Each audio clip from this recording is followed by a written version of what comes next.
یا قدوس، اے برائیوں سے پاک ذات، جو شخص روزانہ زوال کے بعد یا قدوسو کو کثرت سے پڑھے گا انشاءاللہ اس کا دل روحانی امراض سے پاک ہو جائے گا۔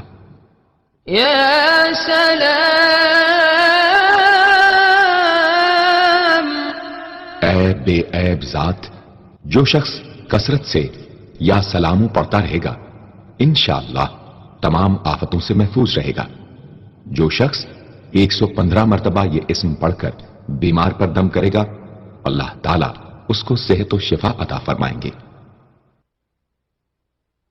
یا مؤمن، اے امن و ایمان دینے والے، جو شخص کسی خوف کے وقت 630 مرتبہ اس اسم کو پڑھے گا